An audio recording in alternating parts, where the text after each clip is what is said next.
A warm welcome to Business Daily right here on Trust Television. It's a New Year edition indeed. Happy New Year to Nigerians. I am Yusuf Akogu. Of course, the rest of the world too, not just Nigerians. Indeed, the outgone year has been a year of very difficulty or challenges, you say, for many Nigerians, with various policies of government yet to yield a positive result. We hope that in this new year, beginning from today, we'll begin to see some changes with the implementations of all of these policies. But indeed, let's also mention that Nigeria is indeed ending the year on a high, with some of our refineries coming up on stream. Don't forget, the Port Harcourt refinery began production a couple of some weeks ago, and of course now the Warri refinery is also coming on stream. We will also a promise from the NNPCL GCO, talking about Melek Kyari, that Kaduna and indeed the One refinery will also come up on stream very, very soon. Indeed, many modular refineries are also expected to come up. It's indeed a win for the oil and gas sector, which has faced a tapestry, I would say, of challenges and indeed triumphs in the outgone year. We look to see how that will pan out there. Of course, it's going to be part of our discussion for today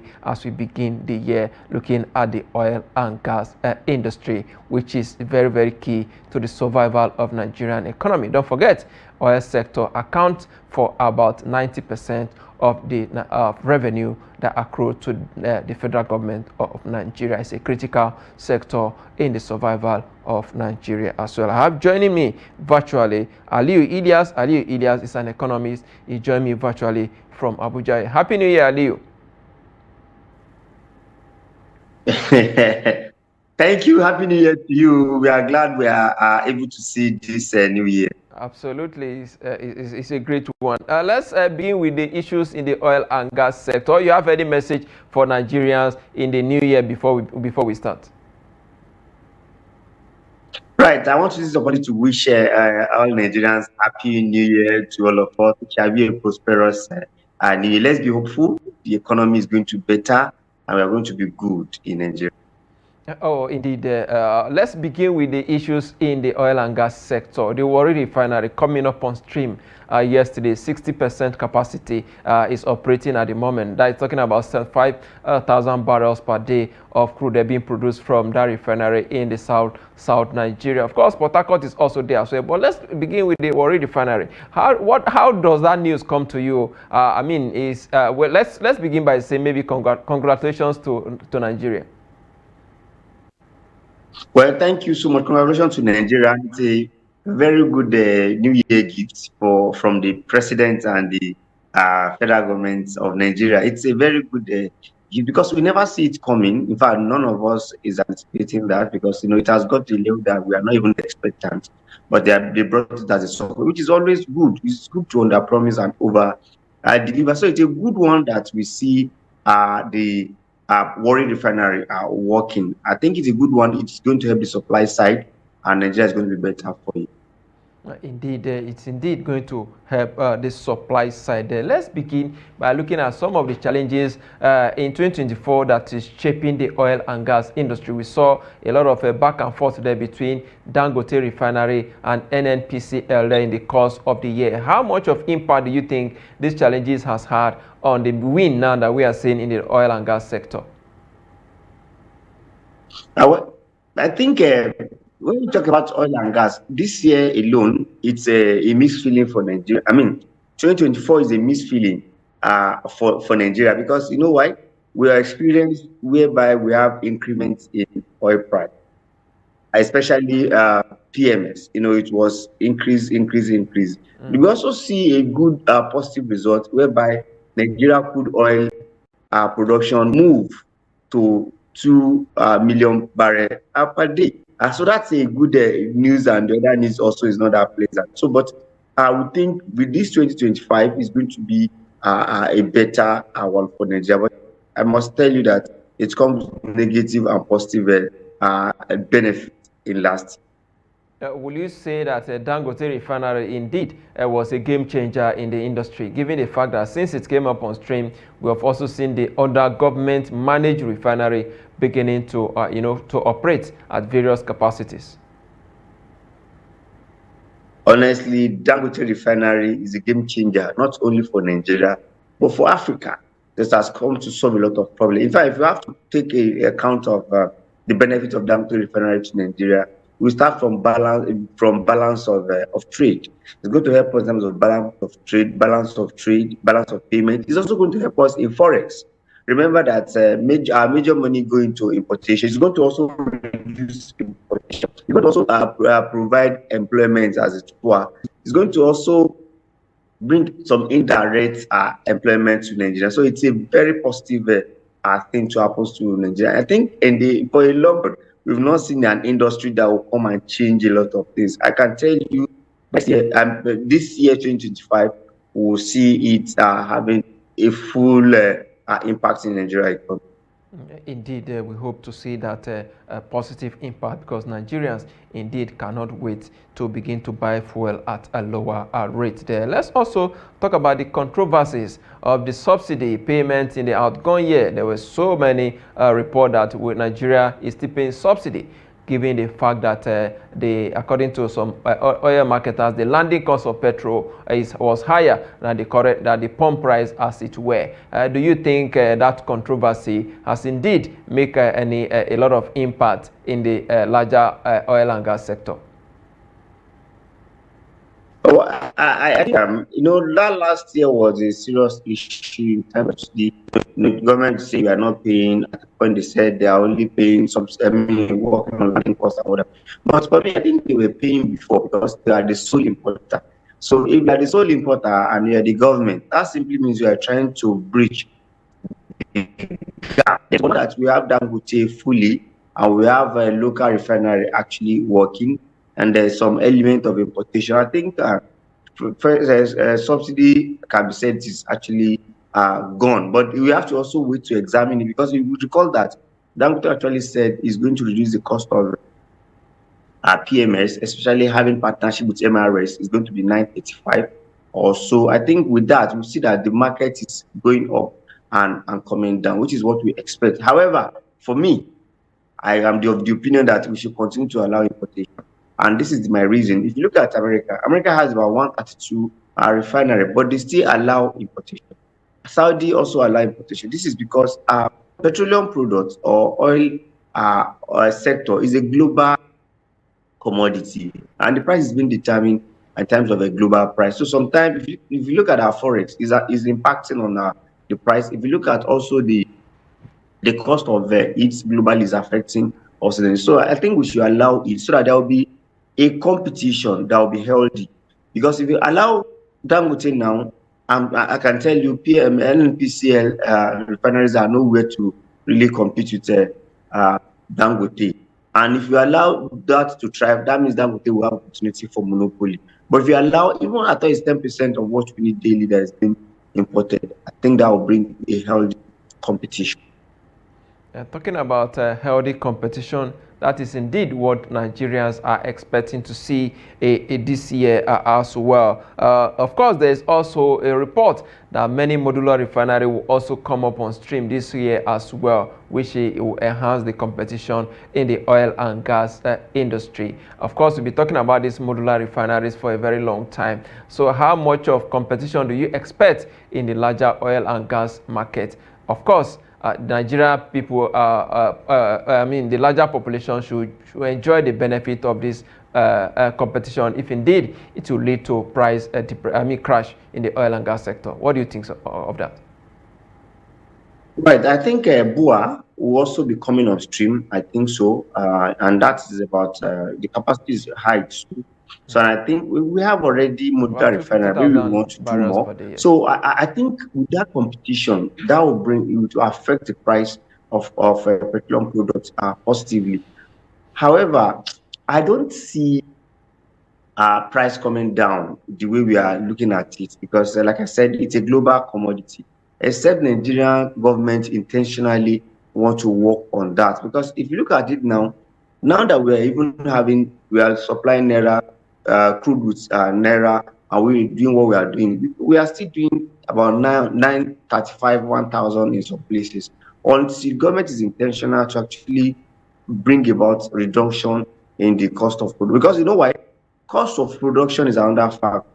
So cost of production, the volatility of the environment we are producing from, the road infrastructure, all this also add to the cost of production. So if you can work and make sure that we reduce this cost of production, I think with that, we can now say yes, we will experience a reduction in the cost of producing PMS in Nigeria.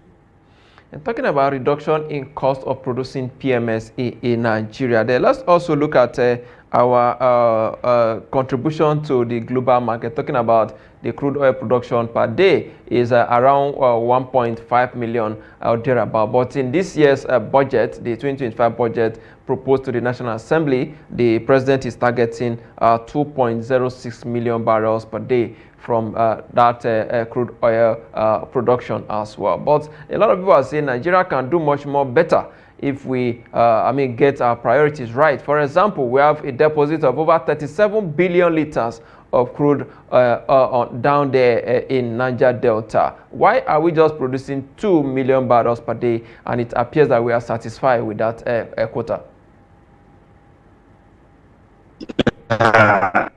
I think we are even moving ahead to this level where it's over around 1.6, 1.5 because of the three things that actually happen. Maybe the oil theft, the vandalism that is happening, and among other issues that happen. But now government is even trying getting to 1.6 million barrel per day. That's a kudos. Then we are also approaching 2 million, like President rightly said. I think kudos to the Minister of Petroleum, who is also Mr. President, and Mele Kyari. I can tell you they take the fight against oil theft seriously, and it's a good one. So I think we can get to that level in this 2020. And you can also see that there's a relative peace in Niger Delta. I think the private security that is handling the vandalism, that's handling security against vandalism, they're also doing fine. I think we can achieve that level. For an industry that, like I said earlier, accounts for 90% of our revenue, will you say the impact or the success that we recorded in the outgone year has in a way brought back the renewed hope for the people of Nigeria? I think this last year was a background, enabling environment for it to get to renew hope. So we are expecting to see the hope itself in this year 2025. So I hope we'll see the renewed hope this year.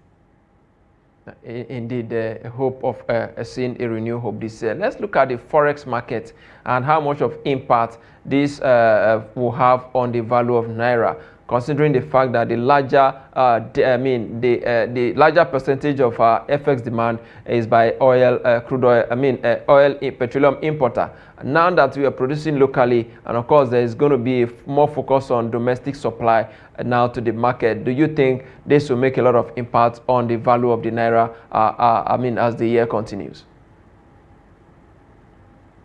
Well, I think the value of the naira is going to appreciate because that's actually going on now. You see that there may likely be that value of naira because even if you look at Nigerian government itself, it's quite ambitious because the value of the naira they proposed is, and the value of the forex, the baseline for the budget is around 1,500 naira, which is a very good one. It's going to actually benefit Nigerians. So I think they're not ambitious to propose, but if you look at if the oil sector as it were, if Dangote continue to export, remember it's exporting as well, we are going to have a balance in the forex because we won't have much to actually worry about. Okay, so if Dangote, like you said, if Dangote is, is supporting, and of course he's also earning foreign exchange there to the market. Dangote is a private investor. Don't you think his forex may just not have any major impact on the larger economy since he's a private investor? It's not about private investor. It's about the total things that we actually are doing. So we are looking at Dangote stopping our importation. Because of Dangote that have come about now, we are now not actually importing PMS again. So if you are not importing PMS, that means majority of our forex will not be going into importation. Remember, about 40% of our forex is actually going to importation. So if it's not there again, that means the supply side will be a bit balanced and won't have worry. Okay, talking about we not having worry now, let's look at both markets now. We have the parallel market and, of course, the official window as well. But the difficulties in accessing the official window, or maybe the protocols, let's not use the difficulties, of course, make it, somehow difficult for Nigerians who are impatient to go to the parallel market, and of course where we saw the value of naira skyrocketing in most of the time. How much of control do you think CBN should put in place as we continue this year as well? Well, for me, I don't think is there anything like official or parliament. I think it's now willing buyer and willing seller. So look at the gap. It's not even much. There's still a gap, So for between me, parallel market and I official think market. government. Pardon. There's still a gap, a marginal difference between parallel market and official market. I agree. I agree. What I'm just trying to say is that it's not that significant. Unlike before, that when you are traveling, you can go there to collect. For education, you can go there to collect. It's not like before again. So nothing special in that. But I think going forward, CBN will continue to actually do their effort because they have embarked on about 40 something framework to actually make sure that they control the forex. I think they should do more. For me, I've not really seen much of their impact. All right. Still looking at the oil and gas industry there, we saw the downstream sector struggled in the outgone year, burdened by inadequate infrastructure, pipeline vandalism, and of course the rising petroleum cost, which you and I know, of course, as well, which continue to drain the wallets of everyday Nigerians. Now, with the year and of course the mechanism that is being put in place, do you think this government has been able to demystify the cabal in the oil and gas industry? Well, I will agree to an extent that yes, they are in control. If you are in control, it will show. It shows that definitely this federal government, led by the president who doubled as the minister of petroleum, I think they have been able to have the oil and gas sector in their control because you can see they have controlled the level of vandalism through the internal security, through the local security that they engaged. You can see the oil theft is reducing gradually. As of yesterday, I think this out the first day I heard that there's some done by the military and the police. So, and you could see that we have jacked up our oil production about 2 million. The proposed is 20.0%. That means government have confidence that going forward they are going to take on. Hello, Dr. Ali, are you there?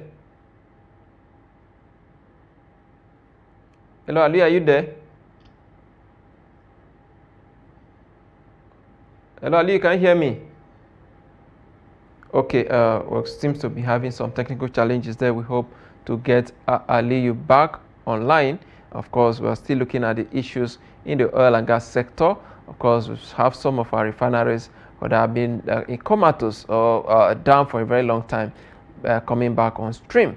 This government has given the former President Muhammadu Buhari some credit for laying the foundation for what we are witnessing today. It was also the president that the former President Muhammadu Buhari that did awarded the contract for the rehabilitation of some of these refineries. So we're seeing the success and of course how it is panning out there. Dr. Aliyu, if you're back online, as we are planning to round up the conversation, we look at Nigeria contribution to the OPEC, talking about the global market as well, OPEC, and of course, where Nigeria is a member of Organization of Petroleum Exporting Countries. There, we saw that in the outgoing year, we had been able to get to at least an all-time high of 1.8 million barrels per day, talking about what we supply to the international market there. Of course, as at now, it dropped down a little bit, but there is a hope that production level will increase, given the fact that there is some level of stability, of course, and security in the Niger Delta area, where Nigeria produced a large quantity of crude there. Of course, we hope that come on stream quickly. If Aliyu is back online, we can quickly have that conversation and see how we can wrap that up there. But let's take a very short break. When we come back, we'll continue the conversation. Don't go away.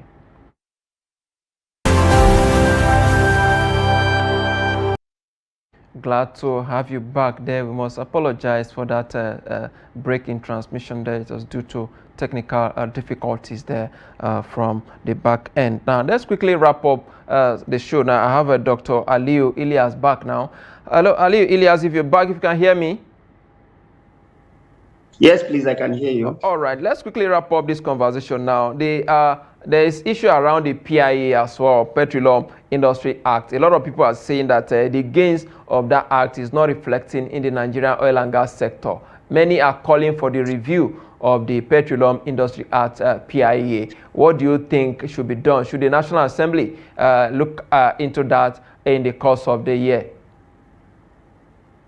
Yes, I think that's the essence of law. Law is not static. If you practice a particular legislation over time and you see that it's not actually giving you the gain, it can be reviewed. So I expect National Assembly to review it and update it. It's very, very critical. And I can agree with you, we are not reaping the benefit, because you recall that NNPCL is a product of a PIE, but have we actually benefit from it? That's the question. So I support the overhauling of the PIE. Indeed, they're talking about the overhauling of the PIA. What kind of items do you expect the National Assembly to, review? A lot of people are talking about the host community roles that is not really properly taken care of there. In 60 seconds, if you can do that. Well, I think when you talk about the host community role, is what we should engage them with and come out a good relative peace. I think it's good. Now that the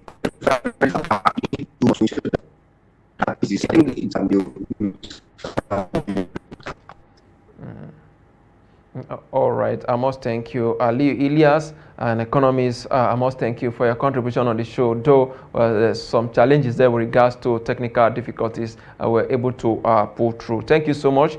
Dr. Aliyu Ilias is an economist. He joins us virtually from Abuja here. We appreciate your contributions on the show. With that is a wrap on the show today. Happy New Year to you, Nigerians. I am Yusuf Akogu.